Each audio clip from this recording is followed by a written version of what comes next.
Howdy, howdy! Hey, hello, probers. And welcome to But It Was Aliens, the paranormal comedy podcast where we probe paranormal activity to conclude for the questionable benefit of humanity as to whether that activity really was paranormal. My name is Mr. Kev in the John, and alongside me, with no idea what I'll be dropping today, is Mr. Granville Moonwalker. Today, our probe will be taking us to 1965 Badajoz. Badajoz in the southwest of Spain. I wonder if at any part of that word, any of those letters are silent, so it sounds nothing like how you just pronounced it. Badajoz. Something like that. The base area de Talavera la Real, aka the Talavera la Real Air Base. I'm so glad this is yours. Badajoz, Spain, is an Air Force base which shares its runway with the small commercial airport of Badajoz. This is one of the main bases in Europe for the training of combat pilots. So now we're all thinking Top Gun. Yeah. Danger Zone. It was the 12th. Such a great film. It was the 12th of November, 1965. Soldiers Jose Manuel Maria Trejo Chacon and Juan Carrizosa Lujan were on patrol of the Air Force base. There was no volleyball going on at this time of night. At about 1:45 in the morning, Juan and the senior soldier, Jose, were doing a lap of the fuel storage area. To be thorough, aka speed things up, the soldiers split up. Now, we've covered quite a few episodes that are either in Mexico or Spain, Yeah. or anything like that. I'm starting to think that any story that comes up now that has the name Jose Manuel Juan are fake. Oh, I thought you were going to say they're all the same people that are just really unlucky. They go from town to town and get picked on wherever they go. Like, I was literally about to say, we know Spanish footballers and they're not all called that. And then the first person that came to my mind was Fernando Torres. So Juan, Jose, Manuel, Fernando. Popular names. Very popular names. I can't think of another Spanish player now. Mikel. David. Let's not spend the next 60 minutes reeling off Spanish Reeling off football players. But every time we pull up a case, it's those four names. There's been quite a few Or Miguel. Miguels, yeah. A kind of... Jose's and Juan's. Not saying that they're all fake, but I also want to hear another name. There's probably been a lot of Daves. I want to hear a story about Dave. David Huggins. Another one we David haven't Lang. done. David Copperfield, biatch. Right, so let's get back on track. They were going on patrol. If you were on patrol, would you AKA would you split up and try and get it done faster? No. I was about to say, or would you do the patrol in pairs because you know you could just kind of have a fucking laugh while you're doing it? Absolutely going for pairs. Yeah. Safety in numbers. Let Right. you deal with the shit.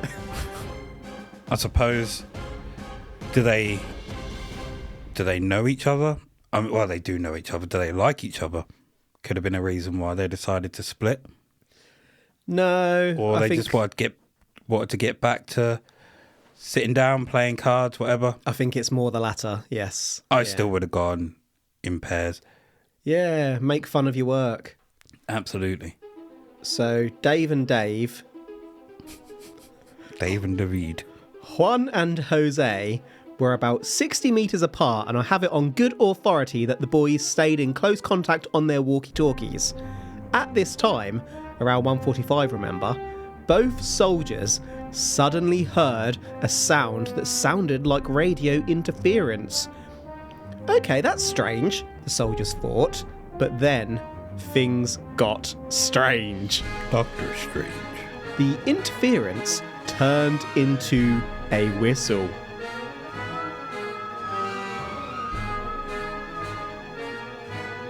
Jose suspected sabotage was at play and buzzed Juan, asking Juan if he heard the noise. Juan did.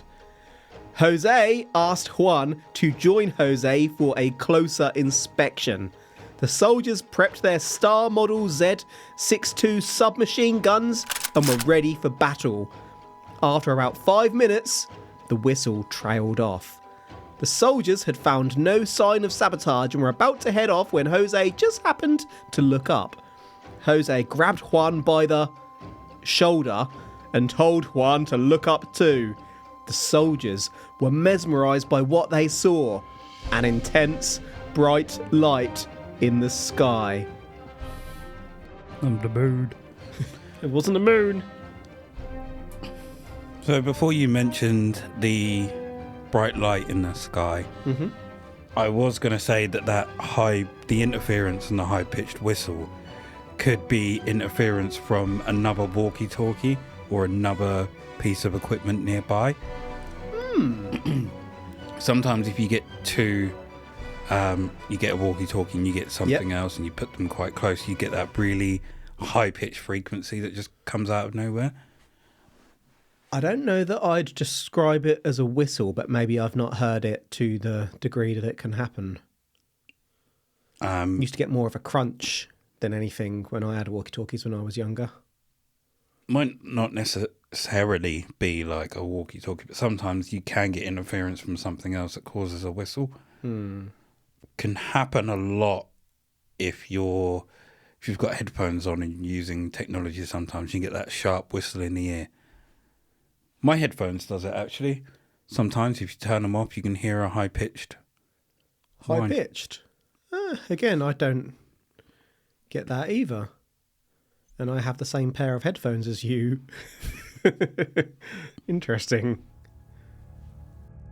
The intense light lasted about 15 seconds, which is quite a bit longer than most shooting stars, which clock in at around 1 second.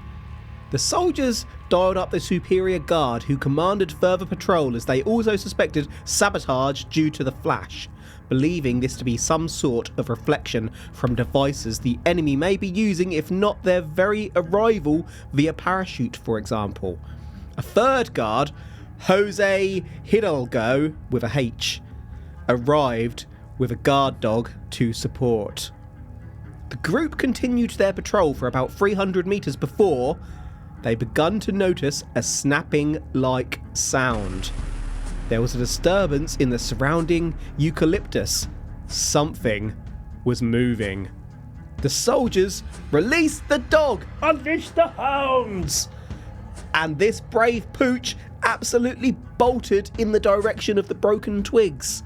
Moments later, the dog returned to the soldiers, but something was wrong.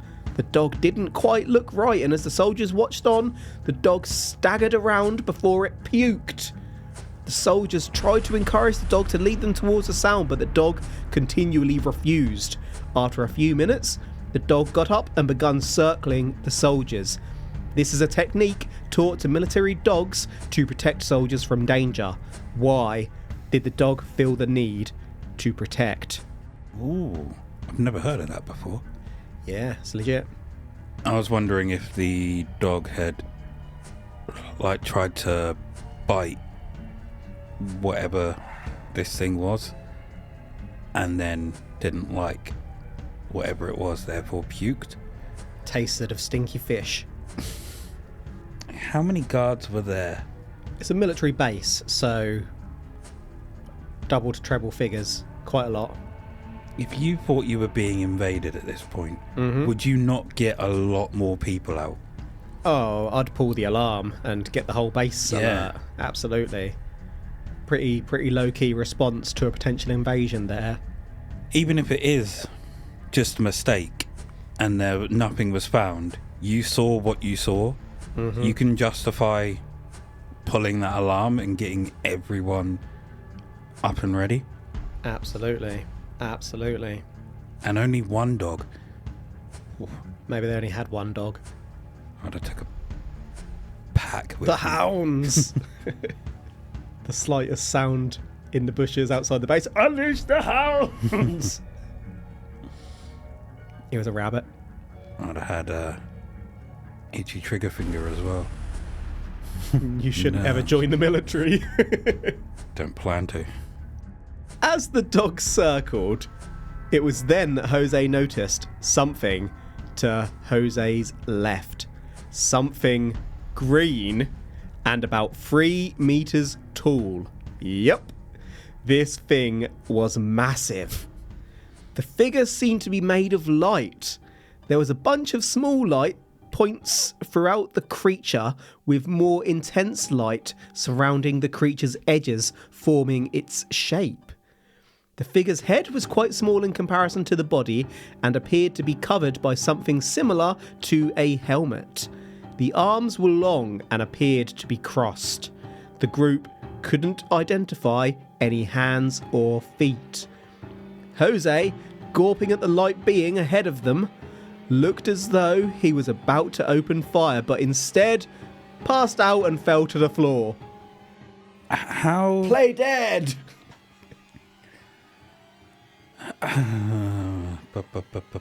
So the dog ran out in front and then came back and started to circle. Circling, yep. How did this thing, I suppose it's not set in stone that there was only one of them. I was about to say there could be something on the ground in front where the dog went, but then also something beside them. But also, how do you not notice something 3 meters tall? Well, I suppose it was dark. it's made 2 of o'clock lights. in the morning. So yeah, true. maybe the lights were turned off until then, or maybe it was in a different structure and the lights then formed the structure as it rose from out. the ground. Yeah. And it wanted to be big to intimidate them. Maybe this thing has got the power to control its size and shape. Maybe it's a little kid with drones. When he passed out and fell to the floor, did he piss or crap himself?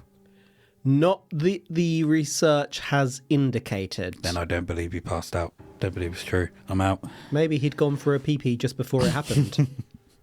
Plenty of bushes around. I heard when you pass out, you void your bowels.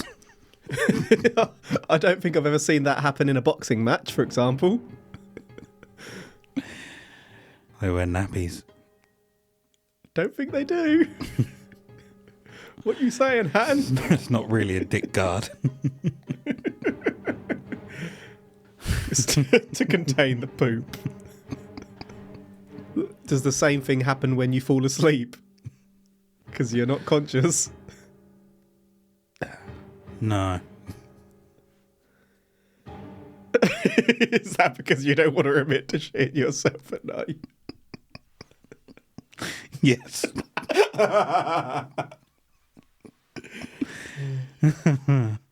I remember, like, you'll watch loads of films and everything like that, and you'll see something where someone gets so scared that they pass out. Mm-hmm. Have you ever witnessed that in real life? No, but I've grown up in a quite well-to-do country in the grand scheme of things, so I'm not really confronted with the terror that might encourage that. Yeah, but you're just kind of being shocked by something. You could... I have no like, shock. I'm going to test that. Just people jumping out of nowhere, like anything like that, where you're concentrating on what you're doing, completely oblivious. Mm-hmm. You look up and, like, say, for example, your partner's walked in the room, but you just haven't noticed that at all. And then they say something, you absolutely, like, jump. Well, I was about to say you shit yourself, but you don't. I just don't ever recall ever seeing anyone pass out. Okay. I'm going to make this completely unserious now. Thank you. What if their parents are part goat? Like those fainting goats. They've got the goat gene, not the good one.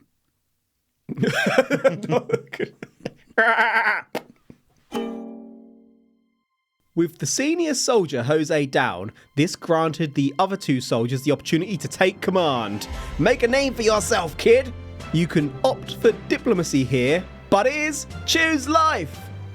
The soldiers opened fire. The soldiers fired around 50 bullets. The figure was hit. It ain't easy being green, baby! As the bullets impacted, the being appeared to become brighter and brighter before it disappeared completely. Bullets thudded into the wall behind where the creature had been. As the being disappeared, the whistle sound started back up again. The soldiers helped Jose to his feet and the entire base was alerted to the situation, though nobody else came to help. Jose was helped back to base. The intruder got away. You've got a picture for me here. Yeah, just a random rendition. A random rendition. Looks like someone in a frog costume with a wrestling belt on. Yeah. And that's all I can pretty much say on the situation. Froggy wrestler dude.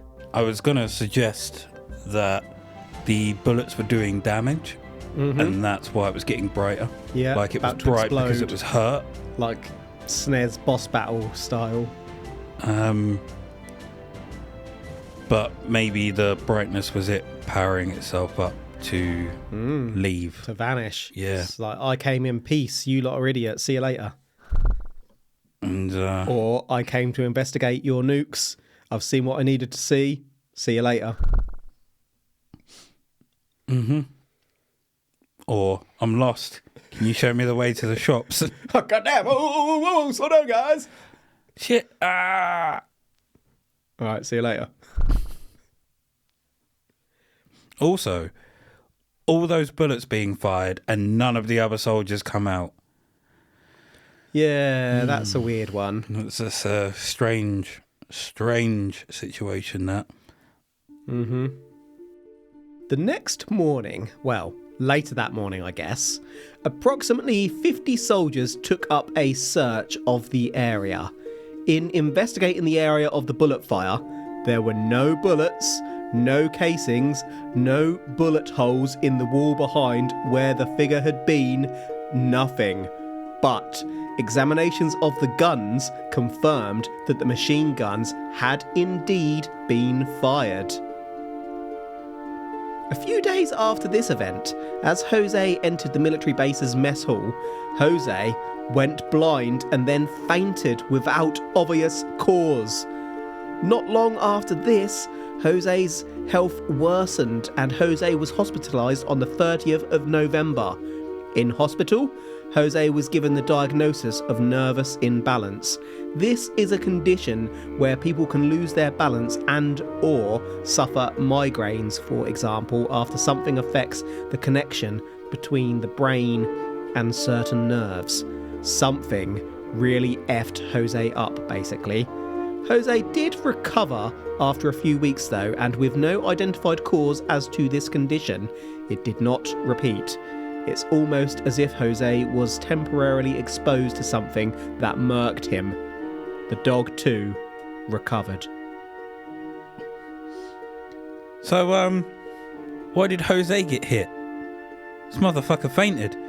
He was passed out on the floor. He didn't shoot any guns. Maybe this thing targeted him and that's why he fainted. Did he faint? Yeah, maybe it had some mystic power. It looked into his eyes. Fired a mind bullet. Into his soul. And disconnected him. Unplugged him at the mains for a minute. Hit reboot. That's a strange one. Also, if this happened, I don't see them going back to bed and waiting until the morning to investigate. Why was, lights weren't hit and an abundance of soldiers out there looking instantly. There's some peculiar decision-making going on in this official military case, yeah. Very. Can we explain this one without the paranormal?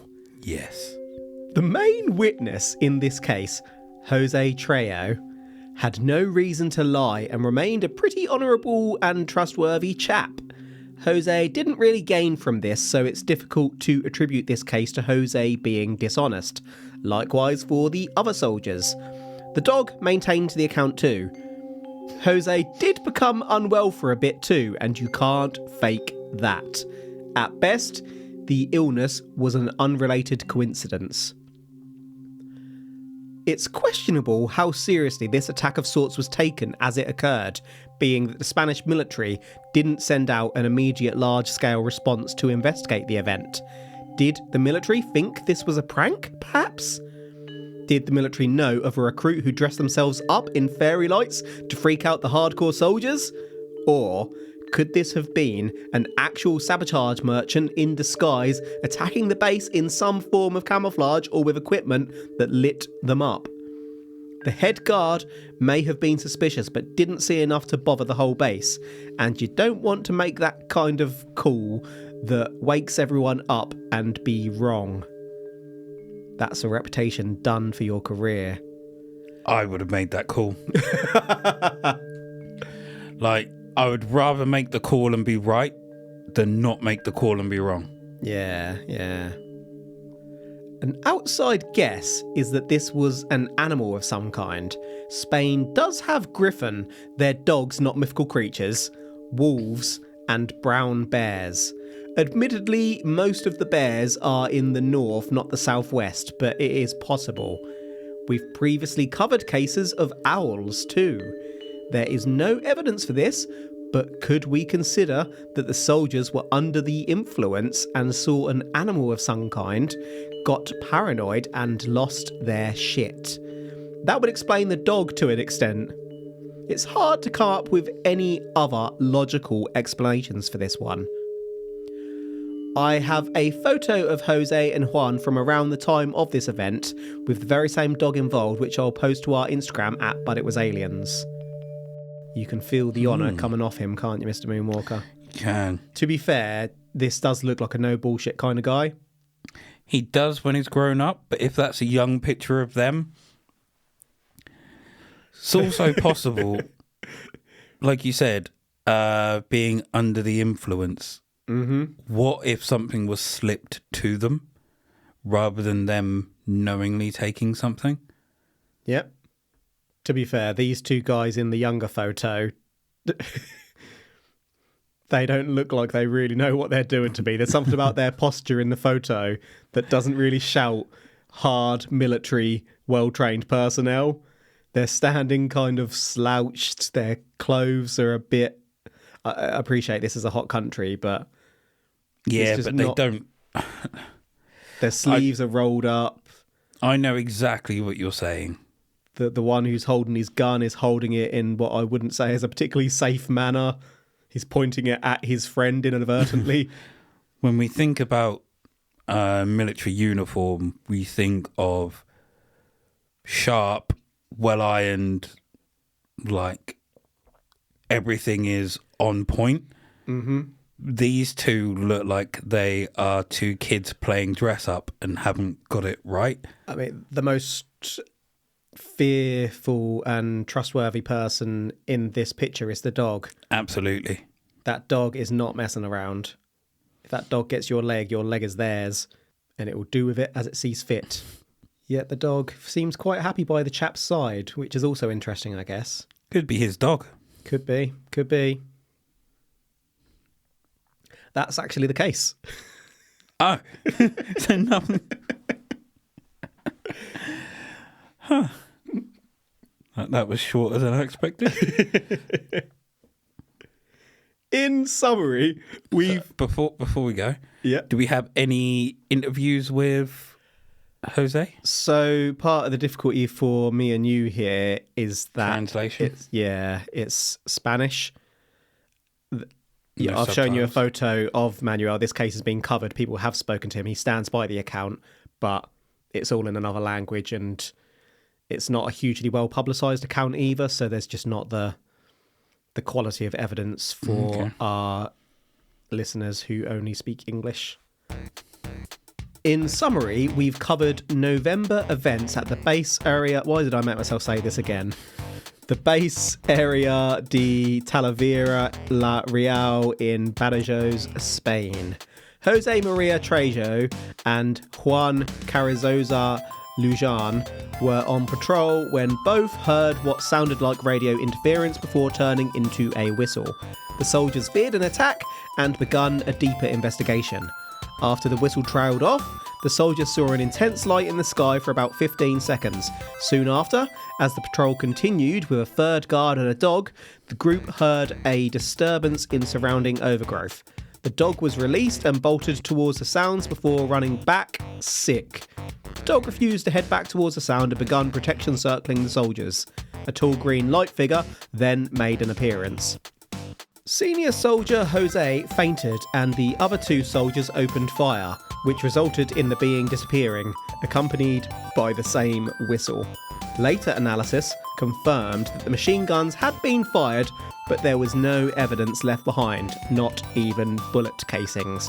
Jose was pretty messed up by this event and by 30th of November was in hospital diagnosed with nervous imbalance. Something happened. We know this much. The skylight lasted too long to be a shooting star, but we wondered what else could explain this sighting. Was it indeed an enemy attempting sabotage at the base? A wild animal? A prank? We're about to decide. I will just add before we conclude that I did see an account that suggested this all took place in 1976 rather than 1965, but the details remain the same. Is there anything you'd like to double back over before we conclude, Mr. Moonwalker? Is Jose the only one that's come out about this story? What about the other two soldiers that shot their guns? Good question, and as far as I'm aware, yes. Okay. So, we have evidence that the machine guns were fired. Just to be clear, at the time this was investigated and they all said the same thing at the time, but it's only Jose who's given an account to my knowledge in later adulthood. Okay. And I don't know why that is, whether the others want no part of it or whether they're no longer with us, for example. Don't know. Is it possible that they collected the casings and stuff after? So that is something I wondered in the back of my mind, yeah. Because if this thing just disappeared, then why would it take casings and... Unless the bullets all stuck in it and it disappeared and they were now part of it. Maybe it consumes everything it touches. But the casings wouldn't have made it. Maybe it consumed everything. Maybe it took the metal to sell it for cash. I was about to say, didn't they shoot through it and things also hit the wall behind it? So allegedly. Where's the damage to the wall? Truthfully. Are you saying that it was aliens? No. No, I am not. Yeah, give me what you got. I acknowledge there are some holes. Not in those walls, though. I honestly think that they were under the influence, but not knowingly. Yeah, okay. If these are younger soldiers, it could be a prank played on them by some of their higher-ups, not necessarily their bosses, but higher-ranked soldiers. Mm-hmm. Maybe they were goody two-shoes that snitched on a soldier. Yeah. And this is their comeuppance from other soldiers. Yeah. Yeah. It could have been a prank. They might have had a giant, what is it, the wavy inflatable tube men like things and just set it up. And they shot at that. The two that were with him might have also been in on it to set him up. Maybe. And didn't realise he would faint. And then when he did, they kind of went along with it just to mess with him. But do I believe it was actually an alien? No. Yeah, before I get into my main thought, I'll just add this military base, obviously it's shared part with a commercial airport, which suggests that it's not the biggest base. Perhaps things were a little bit more laid back at this base. This wasn't where the hardcore were at, so to speak. But yeah, this one isn't a very well-known one in the English-speaking circles. We usually monitor for cases, and I couldn't find much to discredit those involved or much about those involved. I don't think they were bullshitting, but I also can't say that I believe this one was aliens. The base appears to be just as I said. Top Gun! I feel the need for go faster! There's nothing rumoured to be there which I can imagine attracting extraterrestrial activity. I think it's, as we kind of covered, most likely a prank, as we know how soldiers roll. Or outside chance it was an enemy monitoring the training given to soldiers, but yeah, I lean towards this is a smaller military base. They're having a giggle, and that's what it was. No aliens. I'm not saying that it was aliens. Any final thoughts before we conclude, Mr. Walker of the Moons? Danger zone. Dun dun dun dun. That's your final thought. Danger zone. That is a wrap for this episode. Thank you for listening to But It Was Aliens. If you enjoyed the episode and want to kick a few pennies into the pro pot to support us to keep making this ridiculous podcast, you can head on over to the darkest corner of the light web at patreon.com/butitwasaliens. There, each month, we release bonus episodes, otherwise known as the side probes. In those side probes, we cheat on the aliens and cover exclusively non-extraterrestrial events such as hauntings, conspiracies, unsolved mysteries, and monsters. We do basically what we do here for your questionable benefit, dear probers. You can gain access to these episodes for quite literally less than a cup of coffee. It's about £3 or $4 American, give or take, depending on how much your service providers add on top of our fee. Me and Mr. Moonwalker have had decent nights out for less, and that's not a joke. If you'd like to probe us a bit more closely, I'd question why, but regardless, you can find us across social media at But It Was Aliens, for example, on the Twitter. F-U Elon, we know what it's really called. You could also say hello on Facebook. Hi. Connected to But It Was Aliens is a secretly public private group called Extraterrestrial Towers. The towers strongly resemble a tent, but we assure you it's a strong, stable tower. The pegs are purely cosmetic. Being a member of Extraterrestrial Towers grants you protection from the aliens when they invade. There's been some rumours lately that this is a ruse and Mr. Moonwalker collects the earnings of all in the towers and exchanges these riches for milk, which Mr. Moonwalker bathes in to maintain his otherworldly youth. It's all just rumours. Mr. Moonwalker looking 12 is purely a coincidence. That is it for this episode, so until next time, you know how you don't need to wipe dogs' bums? Why don't humans have butts like that? It'd be so much easier. The truth is up there. #probe.